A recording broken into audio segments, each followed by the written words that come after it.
on parle de Yann Moix et Michael Jackson.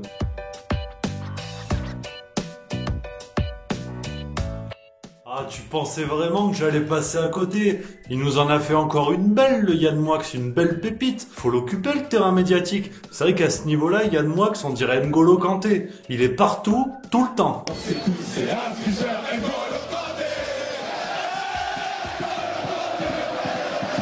Et oui, parce que on avait déjà parlé d'Yann Moix il y a pas longtemps. Il avait dit à Marie-Claire, le journal, pas la fleuriste en bas de chez moi, il lui avait dit qu'il était, je cite, incapable d'aimer les femmes de 50 ans. Et qu'il trouvait ça, je recite, trop vieux.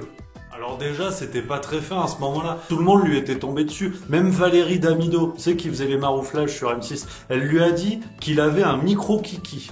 Ah, il y a du niveau. Pour calmer le jeu, à ce moment-là, Yann Moix, il avait dit dans un autre interview qu'il aurait dû militer pour la résurrection d'Hitler et qu'il aurait eu moins de problèmes.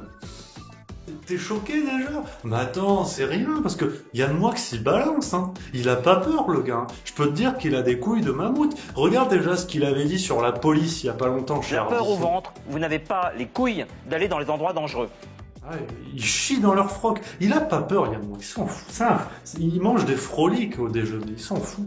Que ça soit ses propos sur la police ou sur les femmes de 50 ans, il dit ce qu'il veut, Yann Moix, attention, hein. Il y a pas longtemps, j'ai fait une vidéo sur la liberté d'expression. Donc c'est pas moi qui vais dire qu'il n'a pas le droit de dire ça ou ça. Il n'y a pas de problème. Le vrai problème, c'est quand on commence à mentir et dire n'importe quoi. Mais c'est vrai que là, je sais plus où il en est, Yann Moix. Ah, il nous en a refait une belle. Avec Michael Jackson, il a recommencé. Alors, liberté d'expression, je veux bien, mais à un moment donné, boire ou conduire, il faut choisir. Parce que là, il était à la limite de la fake news. Si. Et une fake news de concours. Je vais te le prouver, bouge pas. Bon, alors les faits d'abord. Michael Jackson était un enfant. Or, un enfant, ça ne couche pas avec les autres enfants. Un enfant, ça ne couche qu'avec les adultes qui forcent les enfants à coucher avec les enfants. J'ai donc décidé d'attenter un procès à toutes les femmes adultes ayant couché avec Michael Jackson. Non seulement Michael Jackson n'est pas pédophile, mais je vais plus loin. Pour lui, je vais inventer un mot, c'est un pédophile. Ah quand même. Ah quand même. Bon alors déjà, on va le dire tout de suite. Vous n'avez pas inventé le mot impédophilie, monsieur Yann Moix. Enfin, en tout cas, vous ne l'avez pas inventé dans un éclair de génie en direct. Vous l'avez déjà écrit en 2009 dans votre livre « 50 ans dans la peau de Michael Jackson ». Oui, parce qu'au départ, Yann Moix, il se dit fan de Michael Jackson. Il a même écrit un livre sur lui, comme je viens de le dire, faut être attentif. En 2009, ça s'appelle 50 ans dans la peau de Michael Jackson. Donc tu te dis, il connaît le sujet, sur le bout des doigts. Ah merde, il doit pas avoir beaucoup de bouts de doigts alors. C'est vrai que Yann Moix fait un rappel qui est tout à fait juste. C'est peut-être la seule chose juste qu'il ait dite dans cette intervention. Il y a un documentaire, Living Neverland, explosif, avec des nouvelles révélations, soi-disant, sur la sexualité de Michael Jackson avec les mineurs, des abus sexuels. Alors évidemment, on oublie la présomption d'innocence dans cette affaire. Il y a présomption d'innocence. C'est quelque chose qu'on a un petit peu oublié, mais c'est vrai que juridiquement, Michael Jackson, jusqu'à présent, n'a jamais été condamné pour des faits de pédophilie. Il a été impliqué dans 2 affaires qui, à chaque fois, n'ont pas conclu en sa culpabilité. Jusqu'à la prochaine affaire, parce que c'est vrai que là, il y a le documentaire Living Neverland qui va être diffusé bientôt sur M6, où 2 personnes accusent Michael Jackson d'agression sexuelle.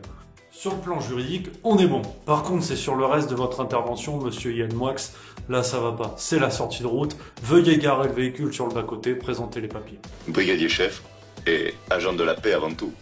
Vous dites dans cette intervention qu'un enfant ne peut pas avoir de relation sexuelle avec un autre enfant. Alors, déjà, vous sortez ça d'où? Sur la base de quoi vous avancez ce fait-là? Parce que moi, je ne savais pas que vous étiez pédopsychiatre, en fait. Donc j'étais assez étonné d'entendre ça.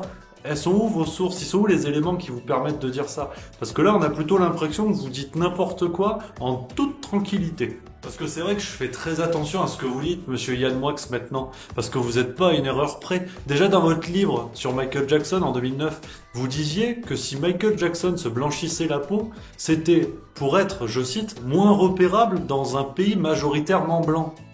En fait, rien à voir. Michael Jackson était atteint d'une maladie qui s'appelle le vitiligo et qui cause une dépigmentation de la peau. Et si l'artiste se blanchissait la peau, c'était malheureusement pour éviter qu'il y ait des taches qui ressortent sur sa peau. Donc, rien à voir avec une envie d'être repérable ou pas, à l'inverse de vous.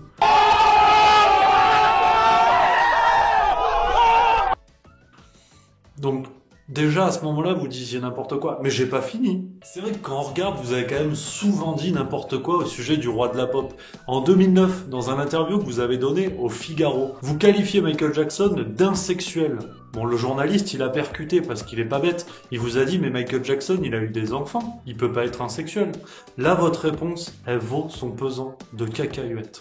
Je prends l'ordinateur pour lire la réponse. Je pense que t'es pas prêt, toi qui regardes. Non, t'es pas prêt. Yann Moix a dit: ma thèse personnelle totalement gratuite et qui ne repose que sur mon intime conviction est que ces enfants ne sont pas de lui. Car un enfant ne peut pas avoir d'enfant. Comme chez Disney où il n'y a que des oncles et des neveux, la notion de paternité n'existe pas dans le monde de Michael Jackson. Donc si je résume ce propos, vous n'en savez strictement rien, mais vous affirmez des choses abracadabrantesques, comme dirait notre président jupitérien. Très clairement, et sans connaître la biographie de Michael Jackson par cœur, comme vous devriez le faire d'ailleurs, on voit bien que vous dites n'importe quoi. La notion de paternité qui n'existerait pas dans la vie de Michael Jackson, alors que tout le monde connaît le rôle qu'a eu le père de Jackson dans une éducation très difficile, qui a eu des impacts importants dans la carrière du chanteur. Tout ça pour dire que votre nouvelle sortie chez Thierry Ardisson ne surprend pas. Une fois encore, vous voulez à tout prix occuper l'espace médiatique avec des propos lunaires sortis de nulle part, qui n'ont aucun sens. Et c'est dommage parce que ce que vous dites en général, on dirait que c'est intelligent. Vous utilisez des mots très compliqués, qui sont pas à la portée du premier kidam venu. Comme quoi, les bons mots font pas les bonnes idées.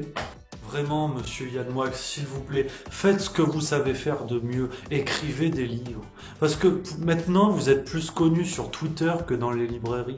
Il y a quelque chose qui marche pas. Là, je pousse un coup de gueule. Là, j'ai poussé un peu la chansonnette. Parce que c'est vrai qu'Yann Moix, c'est un auteur important de la littérature française de cette dernière décennie. Donc, de le voir faire ça, j'ai envie de dire, monsieur Moix, de toute façon, c'est pareil. Écrivez des livres, s'il vous plaît.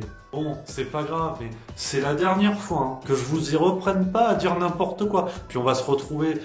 En attendant, sèche tes larmes. Tu peux découvrir ma dernière vidéo sur Donald Trump. Paraît qu'il est pas si con que ça. Tu vérifies, tu regardes là. Puis sinon, tu peux t'abonner. Comme ça, on se retrouve. Puis voilà. Peut-être jusqu'à la prochaine boutade de Yann Moix, on sait pas. Dans un quart d'heure.